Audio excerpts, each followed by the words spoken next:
Hello everyone, সবাই কেমন আছো? আজ আমি যে রেসিপিটা নিয়ে এসেছি সেটা হলো চিকেন স্টিক।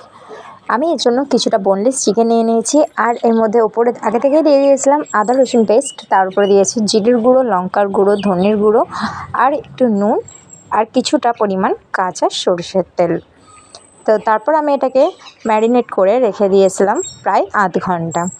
তারপর এর মধ্যে আমি দিয়ে দিয়েছিলাম কিছুটা কর্নফ্লাওয়ার, দিয়ে আমি এর মধ্যে স্টিকের মধ্যে এইভাবে সাজিয়ে নিলাম। প্রথমে আমি দিয়েছি ক্যাপসিকামের টুকরো, তারপর এর ভিতর দিয়ে দিয়েছি একটা চিকেন, তারপরে দিয়েছি একটা পেঁয়াজের টুকরো যেগুলো আমি চৌকো করে কেটে নিয়েছিলাম, তারপর আর একটা চিকেন। এইভাবে করে আমি পুরো স্টিকটাকে সুন্দরভাবে সাজিয়ে নিয়েছি কিছুটা রেস্টুরেন্ট স্টাইলে।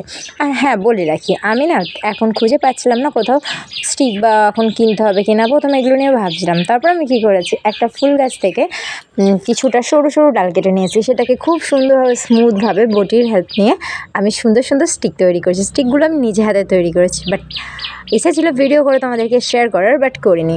বুদ্ধি থাকলে অনেক কিছুই আমাদের আশপাশ থেকে নিয়ে যে কোনো একটা কাজ করা যায়। যাই হোক, আমি এভাবে স্টিকগুলো আজকে তৈরি করেছিলাম, যেটা আমি তোমাদেরকে দেখালাম না।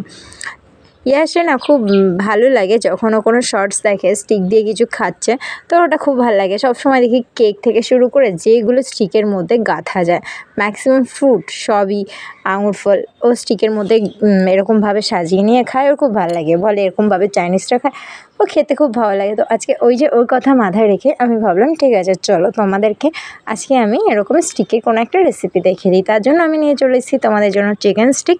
তোমরা এভাবে বাড়িতে ট্রাই করো, অবশ্যই অনেক ভালো খেতে হবে। আর হ্যাঁ, বলে রাখি, এটা আমি প্রথমবার বানিয়েছিলাম। এর আগে আমি যতবার খেয়েছি কোনো ইভেন্ট বা বাড়িতে, বাড়ি না, রেস্টুরেন্টে, তো আমি প্রথমবার নিজে হাতে তৈরি করলাম। অবশ্যই খেতে অনেকটাই রেস্টুরেন্টের মতোই হয়েছিল, তোমরা ট্রাই করলে অবশ্যই বুঝতে পারবে।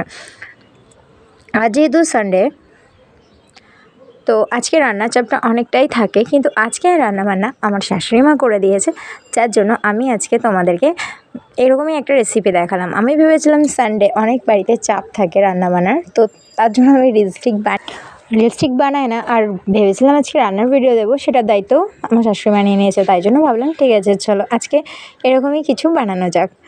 হনেস্টলি আজ না আমি যার জন্য বানিয়েছিলাম আর কি, আমার ছেলে ইয়াশ, কিন্তু ও না আজকে ভালো করে খায়নি এটা, কারণ আমি একটু লঙ্কার গুঁড়ো দিয়ে দিয়েছিলাম, আর এটা একটু সর্ষের তেলের ঝাঁঝালো টেস্টটা এসেছিলো, যার জন্য ওর ঠিক ভালো লাগেনি।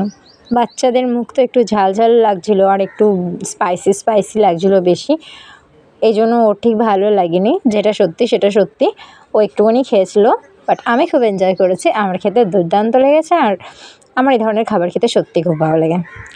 সো ফ্রেন্ডস, কতটা ইয়াম্মি হয়েছিল সেটা হয়তো তোমরা এক্সপ্রেশন দেখে বুঝতে পারবে। এরকমভাবে ট্রাই করো, অবশ্যই অনেক এনজয় করবে খাবারটা। সো বাই বাই ফ্রেন্ডস, আবার দেখাবে নতুন ভিডিওতে।